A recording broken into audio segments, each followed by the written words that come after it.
Actually, guys, can you give me 1 minute? Can I take that call? Yeah, sure. Absolutely. Mike and I are ready to do this podcast with Gerald, and he walks away. Too big, too important for talking to Mike and I. I get it. It's good to be the Gerald, I guess, but All right, sorry about that. no problem.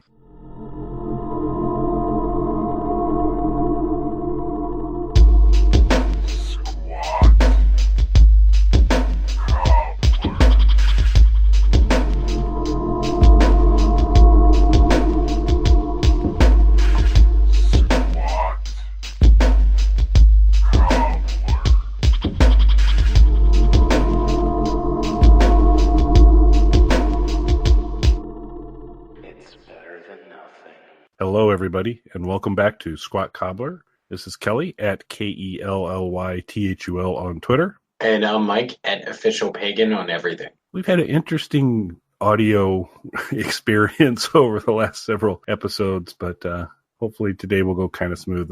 I seem to be haunted by some mystery feedback from time to time, but we'll see how it goes. Mike and I said the dreaded pre-show phrase, I think it'll be a short show, so buckle in, folks. This thing could go all night. We'll see how it goes.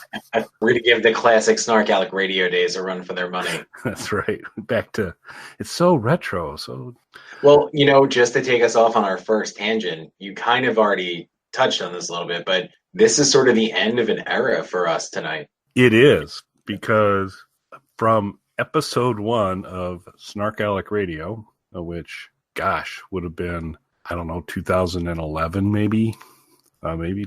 Was it really that long ago? I think it has to be close, because Mel and I started doing Nurture and Support in 2013. So Snarkalec Radio had to be in 11 or 12. So it was a while back. I'll have to go back and find the date on that first episode. But basically, for 99.9% of all of these episodes, we have used Google's Hangout On Air to record them. Super great functionality.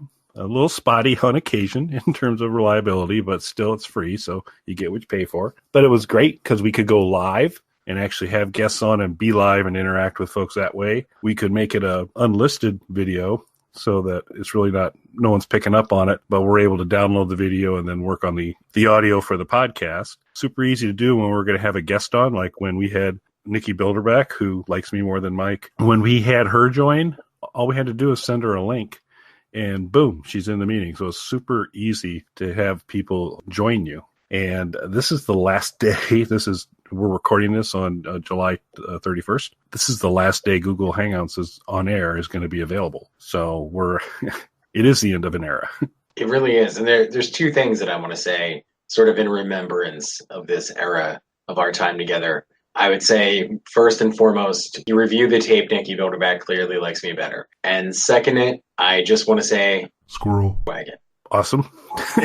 glad you got your last wagon on this platform. Many more to come on whatever the next platform is. So we'll actually be doing a little bit of testing after we record this episode to look at a potential solution that will basically let us do almost exactly what we're doing right now. And I hope that works, because it's been nice. But yeah, we have done a lot. It'll be interesting to see how things move forward. Now, someone like a Dylan, and Dylan knows, since that tends to just be Dylan chatting, he's going to come out of this pretty unscathed, because the alternative for Hangouts On Air is basically the Google webcam, or the YouTube webcam, youtube.com/webcam, which looks like it's slick little software, gets you up and going really easy, but it's basically a single broadcaster and not the witty repartee that you get between Mike and I on Squat Cobbler. Yeah, I think the way that we play off of each other is really what brings this together. I guess I could move into your bunker. You could. There's enough space. Well, we'll look at that option too. So we'll do it. So can you imagine, just to keep this tangent rolling a little bit longer, can you imagine doing a show like you said, Dylan often does these by himself. I know Vex has done one or two by himself of his podcast, but can you see yourself doing a solo podcast? So depending on the topic, I could, but not of any real length. It would have to be something pretty short. If it was like, because one of the things I've toyed with a little bit is there's a gazillion Roku channels out there, and doing kind of a quick little 5-minute, hey, here's this streaming channel on Roku. Here's some thoughts on it. That might be interesting. That could be a lot of content. Some people might find it interesting. And that's something I could offer my observations on in like 5 minutes and be done. But anything longer form, I would really struggle doing a 30-minute or longer monologue on about anything. How about you? No, I 100% couldn't do it. So I briefly hosted, before we started doing Squat Cobbler, I was hosting a thing on the Pagan YouTube channel. And the reason that came about was I was doing a podcast with Christian, and because of a series of circumstances outside of our control, we had to stop doing that. And I wanted to keep going. And prior to Squat Cobbler starting, I started doing the Opium Den, which was sort of a mix of like this animated video along with like a little podcast thing. And they were like 3 to 5 minutes long each. And you were on it a number of times. But that was short, and it was always with a guest. The closest I've ever come to something like that was when we released the box set reissue of our album On Black Wings. The record label had asked me if I wanted to do like a commentary track for it, which a lot of bands have done over the past few years, and I actually really enjoy listening to those. But I'm the only person in Pagan who was on that record. And part of it was because when we went in to do that record initially, so I decided that was going to be the first like band record, air quotes. So a frequent collaborator of mine, Shy One, who was on many Pagan releases, but isn't like a member of the band. He was on that. That was his first appearance. Christian and I's mutual friend, Angel, from the who at the time was in the band Dope, was on that record as well. But I was looking for a vocalist, and we went through struggles with that, like locking down the band. So I had a drummer at the time, and the drummer got involved in drug running and was in a serious circumstances in relation to that. So he was out. We hired a female singer, our first female singer. She had a mental breakdown and was institutionalized. Then we hired a second female singer who was a model who disappeared. And it turns out, I found out much later, she had flown to Europe and was on a like couple month long drug bender. So that led to me more or less doing the record by myself with a children's choir doing the vocals. So it was actually, it was a really interesting experience. But and I recorded the commentary track, but when I listened back to it, it sounded stupid. Just me sitting there talking about it. I don't know. It just sounded weird. It sounded fake and sort of like disingenuous, which is odd, especially for that particular record. Like that record starts off with a really popular song of ours called Sonata, which I wrote for to be played at the funeral of one of our fans who had passed away around the time we had started working on that record. So it was like a lot of really serious things going on at the time. But then when you listened back to the commentary, it sounded like weird and fake. So I decided no one will ever hear that and deleted that. So no, I could never do it. So I'm not sure what your setup is tonight in terms of recording mic, but if it's mobile and you could go down to room 47 in the bunker, I'd love it if we could check in with the children's choir and get their view on that, or maybe go down to room 64 and we can talk about the Airquote traveled to Europe for a drug bender singer model and see how she's doing. I don't know if either of them are available or whether you're kind of tethered and unable to do so today. So I actually haven't been in touch with her for years. She, like I said, disappeared. Wink. And it's funny because I was very reluctant after the initial singer of the band had her issues. I was very reluctant to bring this person on because she was a suggestion of our then record label. And I made it a really, really, it was basically my life's goal to not listen to anything the record label told me to do. They hired like PR people. They would set up these meetings and photo shoots and video shoots. I would make all these plans for them. I would talk to these people. We would set all this big things up, and I would never show up for them. Or they would hire stylists and do all these different things, and I would never show up for these things. But I would talk to the people ahead of time like I was going to be there. And we would set all of these like big things into motion with me knowing the whole time I was never going to go. So like my entire mission was just to kind of torpedo my relationship with that record label. So she was a suggestion of theirs. So I was like, no, there's no way. So somehow though they did get me to meet with her, and I was very reluctant to admit she was actually a really great fit. And we started working on the record, and then she disappeared. Wink. So I jokingly said, there's either no vocalist on it, it's instrumental, or we're going to get little kids to sing it. And somebody at the record label was like, well, hold on. And they found this children's choir. I believe it was from Germany. The choir was based in Germany. So they got all these recordings of the children's choir. And then like the kids didn't record to the record. They just had all these recordings of the children's choir that they licensed from this choir in Germany. They paid them $5 or something and then gave them to me, and I got to chop them up and put them throughout the record. Just to clarify, you had to chop up the audio. The audio, yes. Yeah, not the choir. Not the children's choir. Okay, good. It is specifically a boys' choir, though. I think we're going to move on to recommendations. I have a few other comments, but I think we'll move on to recommendations. And oddly enough, this somewhat dovetails into our tangent in that while I think you indicated you really couldn't do it, and I indicated it'd be very difficult for me to do much on my own as a single person podcast. My recommendation actually is a series of videos on YouTube within the Screen Rant YouTube channel that are called Movie Pitches by Ryan George. And he does it by himself, not by himself, because the basic premise for every single one of these is Ryan George as a writer and Ryan George as a fairly slimy, money-oriented movie producer. And they're having a chat where the writer's coming in and pitching. It basically always comes in and says, so do you have a new movie for me? And he goes, I sure do. And they have the little set piece at the beginning. If it's a Disney movie, you see the Disney office door. If it's Universal, you see Universal, Fox, etc.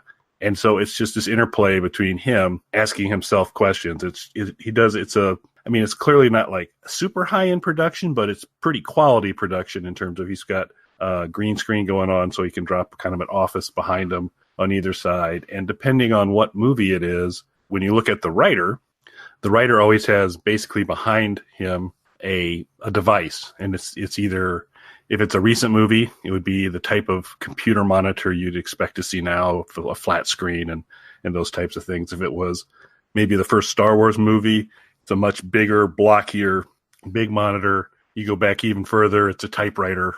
And so the furnishings behind the writer and a little bit what you see behind the producer do their best to kind of reflect the time period.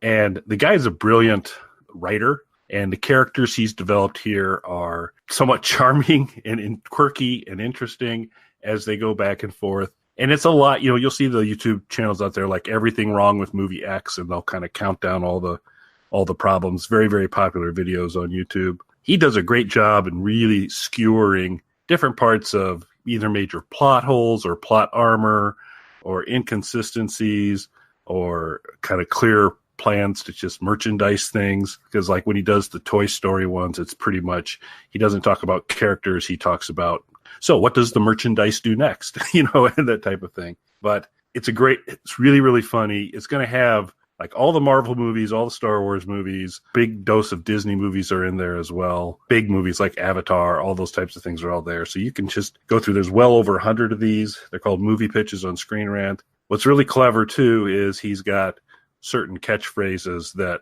he uses, like, oh, this person fell in a pit and they can't get out. That must be super hard for them to get out. And one of the common responses is, no, it's actually super easy, barely an inconvenience. And about every video, there's always something that was super easy, barely an inconvenience. Lots of whoops and whoopsie when they kind of spot the plot armor types of things. And the producer guy likes to call things tight. So it's like, oh yeah, stealing money from rich people is tight, or listening to Squat Cobbler is tight, or those types of things. So, and sometimes what he describes as tight don't sound like very good things to describe as tight, and you get those nice awkward moments. So they usually run 2 to 3 minutes. They're, I think, some of the wittiest and most enjoyable stuff out there on YouTube. He does a fantastic job. He does a lot of other really good content. We featured one of his videos recently when we discussed the finale of Game of Thrones, where it was kind of the same premise of him talking to him, but it was this time, he had a a badge on one side, so they're saying he was George R. Martin, and the other person the other Ryan George was the writers, and a little bit of back and forth there. So kind of the same premise. You then occasionally see people who really, I'm a big fan of it. I could never come anywhere close to replicating what he does, but you get those painful moments where you see people who are big fans actually try and do that. And it just lends an extra appreciation for how truly good he is when you see someone else try and pull this back and forth thing off. And you start to realize how seamlessly he does it and how clever his editing is. Because a lot of times as he's finishing a sentence as the producer, he's already cut back over to him as the writer. So you're having the producer voice trail off or finish off as you're now looking at the writer. So it does play very well like, he's talking to himself. He's actually done a movie pitch about movie pitches. So about the show he does. And so to go kind of Trey meta on that way, which he certainly does on that. So these are good. I'll put a link in the blog post to one or two of my favorites. And I highly recommend it. It's light entertainment. It's fun. Any kind of recent movie of any kind of size, you're going to see on the Screen Rant channel a movie pitch by Ryan George, and they're excellent. So that is my recommendation for this week. It's an excellent recommendation, sure. I'm a big fan of that show and those videos. Personally, my particular favorite, and the one that I have a tendency to recommend to people if I'm trying to introduce them to those videos, is the Lion King one. The original animated live, because I'm assuming he's going to do a movie. Well, he did do a movie pitch on the CGI Lion King, but I'm assuming you're talking about the original? Yes, I am. Yep. Yeah, definitely one of my favorites, particularly when he gets into the whole sex scene in the movie. There's a pretty strong creepiness factor to the producer character when you come in. I think one of my favorites is the Coraline one, where it's the movie producer's like, oh, good, I wanted to do a child's movie for my daughter, and this sounds great. And then the writer starts going through the basic plot line of it, which is ultimately maybe not the best kids movie in the world. It's a pretty funny one, too. Yeah, there's so many good ones in there. Like I said, Lion King is personally one of my favorites. Trying to think of some of the other ones I really liked. Space Jam was a good one. Yeah. Some of the jokes in it, maybe now, and it's not even that old. Just in the past couple months, I think one of the bits in it might be a little more extreme than intended. I mean, I wouldn't say he's not Dr. Mike edgy, but he will on occasion get a little bit edgy. But so it is always a bit of a surprise when because it's still always a little bit restrained. But then he kind of gets into Dr. Mike territory on occasion as well. And it's always a special moment. I don't know who this Dr. Mike is that you're talking about, but he sounds like a genius. He thinks so. Well, that was an excellent recommendation, sir. It's going to be difficult to follow that up, but I'll do my best. So are you a smart home guy, Kelly? Parts of my home are smart, and I wish I was smarter. But so partial. I am a partial smart home guy. So how far, you said parts of your home, so how far have you delved into the whole smart home world? So a little bit of motion sensors, outlets. Primarily the big use is for lighting across different rooms. But then because I'm in the Google Home family in terms of everything and Chromecasts and all that, the televisions are all pretty well connected too, so that you can do the old, hey, play Agents of S.H.I.E.L.D. on Netflix, and you're off and running. So prior to my current secured bunker, my previous apartment, I had, for the most part, was pretty much covered smart home wise. No, it was a good size apartment, but it was an apartment, so it wasn't tons and tons of space. So it was pretty easy to get all set. Pretty much all of the lighting in the main areas was voice controlled. The TV, of course. And for the bedroom, our bedroom was unusually large in that place. So for that, because of the size of it, we had to have various lamps. So I switched to the smart sockets for that room. So moving into my current secured bunker location, and as Kelly sort of alluded to, there's a number of rooms in the place where I live now. So I was excited to get back to the smart home thing, because after leaving the apartment, we stayed with relatives for a little while we searched for the right place. So I felt like I had somehow devolved into a savage by using light switches and remotes and things like that. But now that we moved in here, this place is really big. So I was a little bit concerned about the financial issue of dealing with trying to make this place smarter. When we were in the apartment, we're using the Philips Hue bulbs for the smart home lighting. Do you have a brand preference, sir? I would say I am primarily, from a lighting perspective, in the Philips Hue family, because the long-term objective had been to eventually do some of the kind of sync lighting within, if you have kind of a media room and you want kind of the lights trailing along color-wise to kind of add to the movie experience. I wanted to get there, but as it turns out, since my main media room right now utilizes a projector, the idea of a lot of additional lights in that room kind of doesn't work. And that makes sense. So I was a Philips Hue guy myself, and I can attest that I think they're great quality. That's excellent lighting choice. If that's the direction you're going, I would recommend that to anybody. But particularly getting into here, so I live in a doctor's office, or I live in the house above. It was built above what used to be a doctor's office until I purchased it. So there's a regular house, and then there's a lower level with a bunch of rooms. So the issue that I would run into is there's first off, insane amount of lighting down here. Far too much lighting. And it's like the typical doctor's office, those long bulbs, and there's like 100 of them down here. So it's not practical from an energy use standpoint or just from a financial standpoint in terms of having to replace all of these bulbs. So I bought cheap lamps that I've been putting into all of the rooms, just like the $10 IKEA lamp that you screw together, but they get the job done. The issue that I was concerned about then was because there is, again, a lot of rooms, there's a lot of lights to cover in here. And then upstairs, there's some interesting lighting. The people who own this building prior to me loved lighting.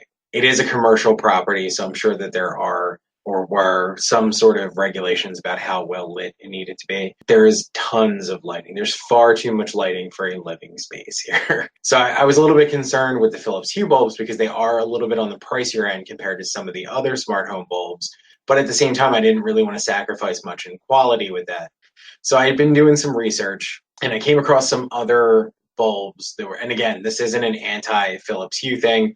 I think they're great. I was just looking for cheaper options. So Amazon was offering a bundle pack. And another thing, of course, we couldn't get away with just having one Echo anymore. There needs to be multiple ones. So we are up to 4 now, and the entire place is still not covered, but it's getting there. So a couple more, and we should have everything down. As we were getting all that together, with the Echo Dots, they were doing a bundle pack where you could get the Sengled starter kit. Are you familiar with them at all? I am not. Neither was I. And I looked up reviews of it, and some of the reviews that I found off the bat were kind of negative. But then once I got into the reviews, particularly on YouTube, a lot of the negativity stemmed from the fact that they were comparing them to the Philips Hue lights. And again, these are budget lighting in comparison. So I figured, I want to say with the Echo Dot that I purchased, the starter kit was like an extra $15 maybe. So I felt like this wasn't a huge investment if it didn't work out for me. So it came with the hub and it came with 2 of the bulbs. The bulbs worked out really well. I found that they were a little bit difficult to get set up compared to the Philips Hue, which it was a while ago when I set those up in the apartment, but I don't remember having any kind of issues.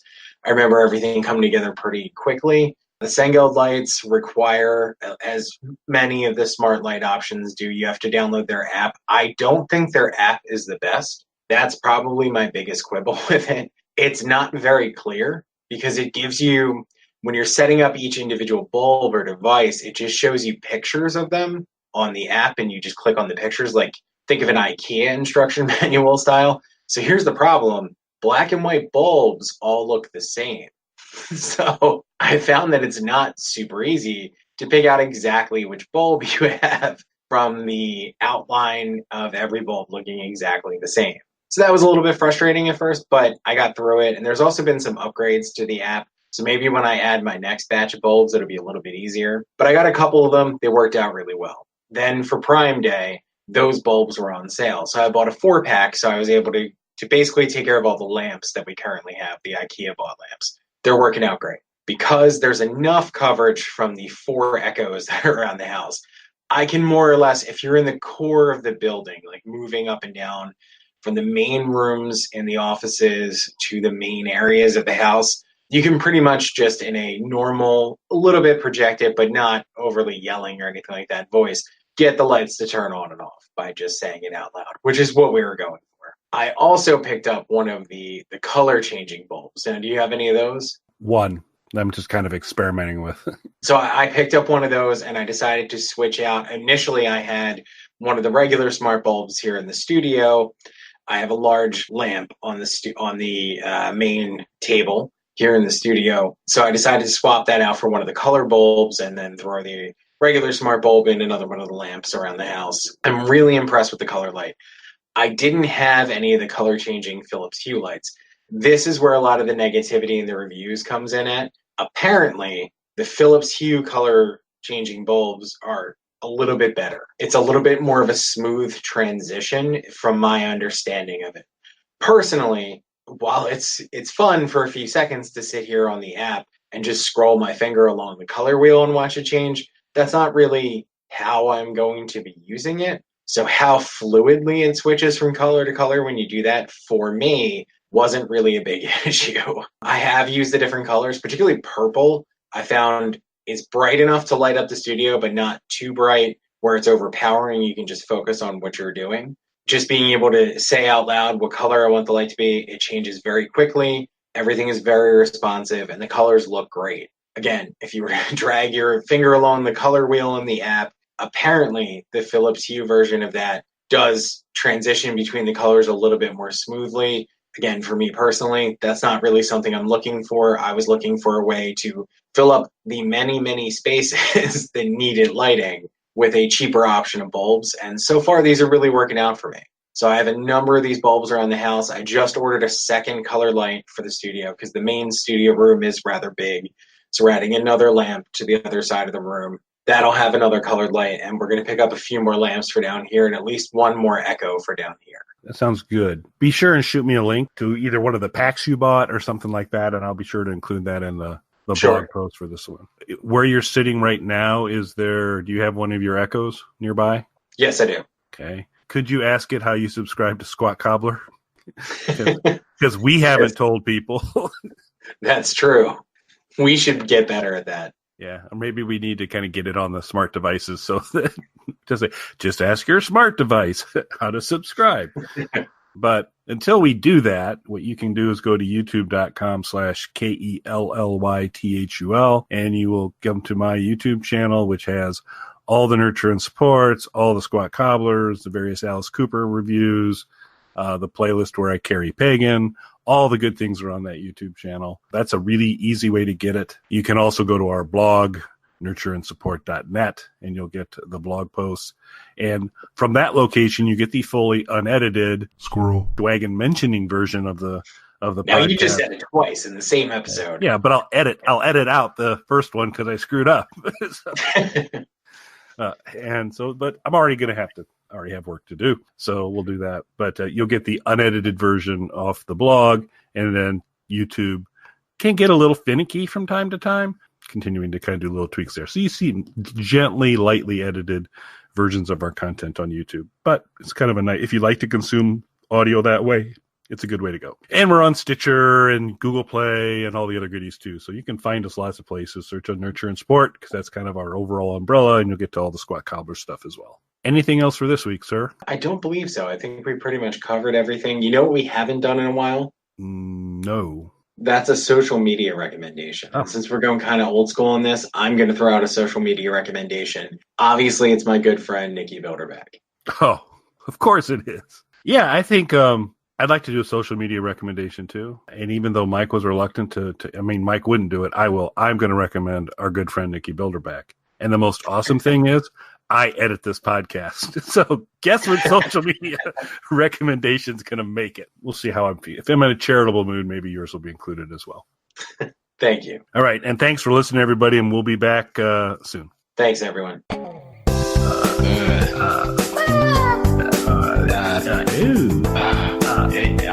it's